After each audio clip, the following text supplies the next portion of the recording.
소설 속 가상인물이 아닌 실존인물로 알려져 있는 홍길동은 체포된 이후의 행적이 불분명합니다.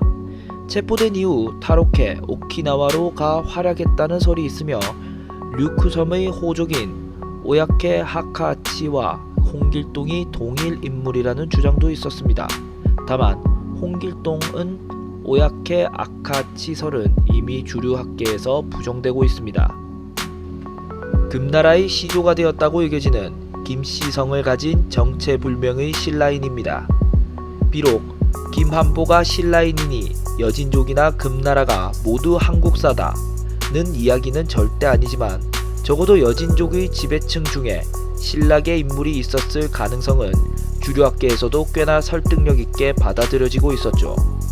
그러나 최근에는 김한보의 원래 성씨가 여진족의 성씨인 완안이었음이 밝혀지면서 출신은 신라일지언정 일단의 여진계였다는 설이 힘을 얻게 됩니다.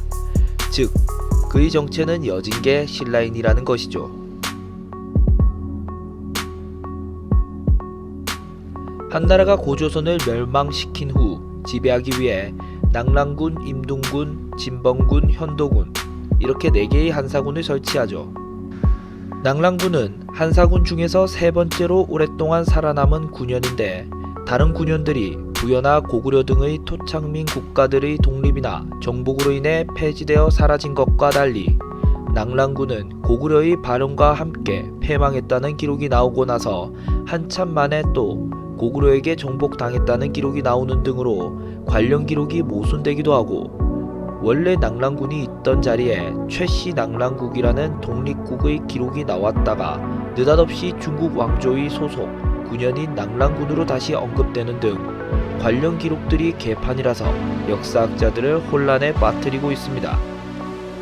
때문에 낙랑군의 정확한 존속 기간은 물론 중간에 등장하는 최씨 낙랑국의 실체 그리고 낙랑군의 상세한 역사가 모두 불명이죠. 1944년에 있었던 노르망디 상륙작전 당시에 미군에 체포된 정체불명의 동양계 나치 독일군 병사로 그의 존재에 대해서는 미국의 역사학자인 스티븐 엠브로스가 자신의 저서에 처음 언급했습니다. 그 정체에 대한 가설로 가장 유명한 것은 엠브로스 본인이 제시한 제2차 세계대전 중에 일본군으로 징집됐다가 소련군에 체포되어 강제 편입된 뒤에 다시 독일 국방군에 체포되어 재징집된 한국인이라는 설이지만 이에 대한 반론도 만만치 않죠.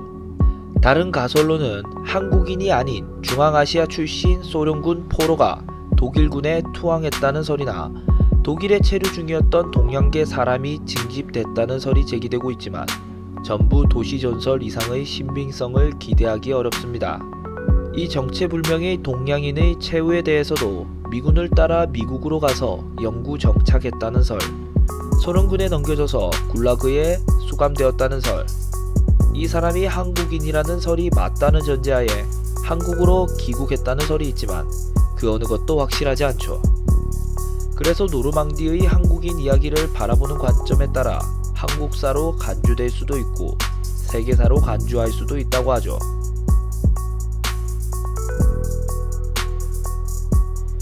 미륵사는 백제 무왕대에 완성된 것으로 보이나 발굴 조사 결과 드러난 그 규모와 어울리지 않게 무왕 이후 시기의 미륵사에 대한 기록이 빈약합니다. 그래서 이 거대한 규모의 사찰이 어떻게 어떠한 과정을 거쳐 몰락해 갔는지가 미스터리죠. 그간의 발굴 조사에 따르면 적어도 여말선초 시기까지는 비록 초창기에 비해 그 규모가 축소되어 있거나 혹은 파괴와 재건을 반복해가면서 어떻게든 사찰로 존속하다가 조선시대에 이르러 최종 폐사된 것으로 추측되죠. 1622년에 조선의 제주도에 표류했던 네덜란드인 선원인 얀 야너스 벨테브레가 조선 땅에 영구히 정착한 후에 이름을 박연으로 바꾸고 조선인과 혼인하여 가정을 이루며 살다가 조선 땅에서 천수를 누리다 자연사했다는 이야기는 매우 유명하죠.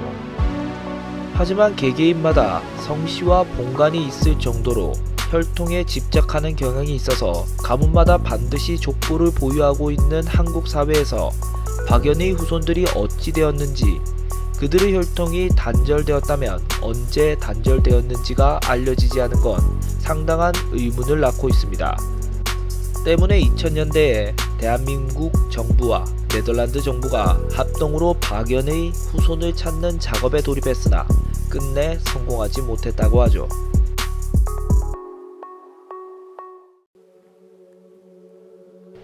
여러 가설이 있지만 어느 하나 제대로 입증된 것이 없습니다. 서동과 선화공주의 연애담은 한국사에서 매우 유명하며 서동은 백제 무왕이라는 것이 정설이지만 무왕과 진평왕 시기에 백제와 신라는 앙숙 사이였기에 무왕이 실제로 신라의 왕족과 결혼할 수 있었는지는 알 수 없으며, 더 나아가 선화공주라는 인물이 실존 인물인지조차 불분명하다고 합니다. 쌍릉은 무왕과 왕후의 무덤으로 여겨지고 있는데 2018년 7월 17일 고고학계와 전문가들의 발굴 조사 결과 대왕릉에서 발굴된 유골은 무왕의 것이 맞다는 판정을 내렸죠.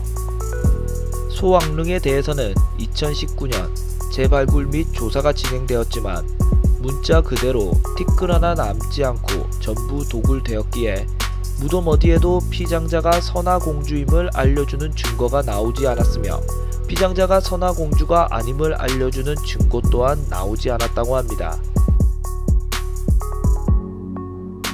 백제의 마지막 왕인 의자왕이 무왕의 아들이라는 것은 명확하지만 그의 어머니가 누구인지는 밝혀지지 않았습니다. 만약 서동 설화가 사실이라면 의자왕의 어머니는 선화공주이며 목의 가문은 신라의 왕실이 되죠. 또는 기록에 남아있는 무왕의 왕후인 사택왕후의 아들일 가능성이 있으나 사택왕후는 의자왕의 친모가 아니라는 가설이 우세합니다. 의자왕이 말년에 사치로 인해 몰락해서 나당 연합군에 패배했다는 이야기는 모두가 알고 있죠. 그러나 의자왕이 일으켰던 친위 쿠데타와 성충이 옥에서 죽기 전에 보냈던 상소문, 멸망 직전까지 국가체계가 정상적으로 돌아갔음을 암시하는 사료 등을 근거로 의자왕이 사치를 부렸다는 기록은 신라와 당이 왜곡한 것이라는 가설이 있습니다. 삼국사기뿐 아니라 당대의 기록인 남제서에서도 언급되는 사건으로 북이와 백제가 총 3차례 전투를 벌였다는 기록이 남아있습니다. 하지만 북이가 어떻게 고구려와 바다를 지나 백제에 도달한 건지, 또한 왜 침공한 건지 고대 기록의 부재로 정확히 밝혀진 것이 없죠. 북이가 백제를 침공하려면 바다를 건너거나 육상으로 왔다면 고구려의 영토를 통과해야 하는데 어느 부분이든 미스터리합니다.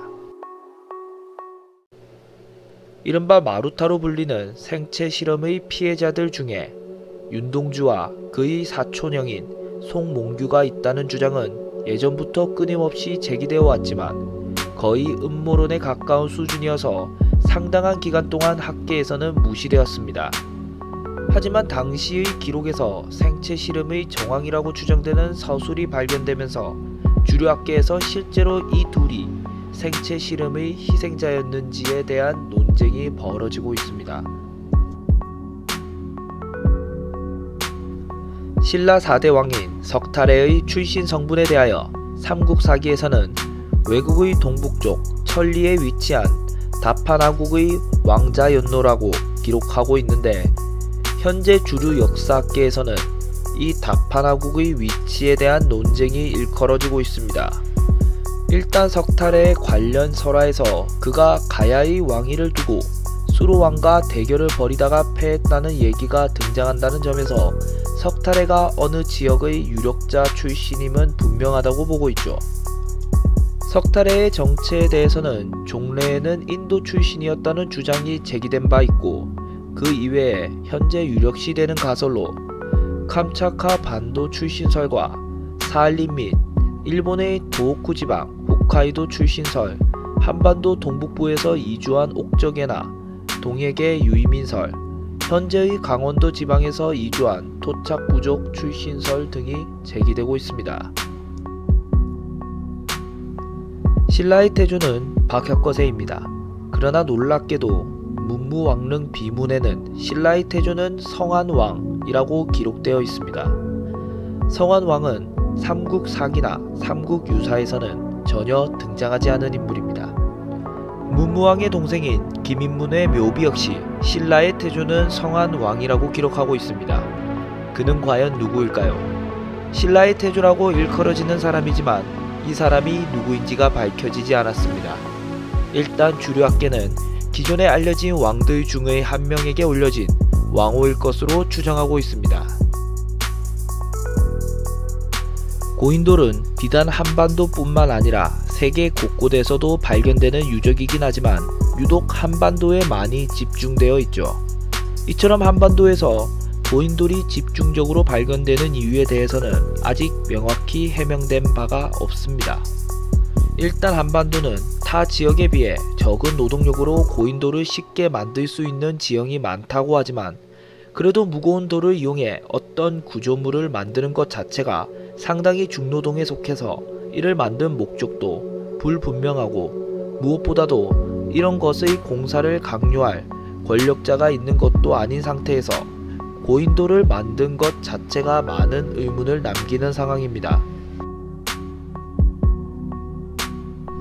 한때 고구려 왕실의 성씨가 초창기에는 해씨였다가 고씨로 바뀌었다는 설이 제기된 바 있습니다. 그 근거로 고구려의 건국자인 주몽의 아버지인 해모수가 해씨인 것과 왕실의 출신 부족이 소노부에서 계룹으로 바뀌었다는 것이 제기되었지만 현재 주류 역사학계는 해씨는 곧 고씨이고 원래부터 고구려 왕실은 고씨였다고 보고 있습니다. 김원봉을 포함한 의열단 소속 독립운동가들의 증언에 의하면 이들이 의거에 사용하기 위한 폭탄 등의 무기를 지속적으로 지원해준 사람이 있었다고 합니다. 물론 당시에 최재형과 신용호 같이 독립운동 단체에 지원해준 민간 사업가들이 없었던 것은 아니지만 의열단 단원들이 언급하는 이 조력자는 한국인이 아닌 헝가리인이며 때문에 출신 국적에서 따온 가명인 마자르라고 불렀다고 합니다. 하지만 이 사람의 정체에 대해서는 아무것도 밝혀진 것이 없으며 심지어 광복 이후에 어떻게 되었는지도 알려지지 않았습니다.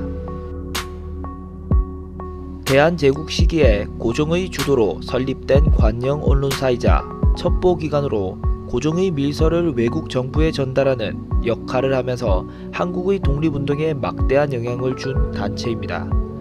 문제는 그만큼 독립운동사를 연구하는 데 있어서 매우 중요한 단체임에도 불구하고 당대에도 매우 철저하게 비밀을 유지하며 활동했던지라 여기에 속해 있던 인물들이 누가 있었는지 전혀 밝혀져 있지 않다는 점입니다.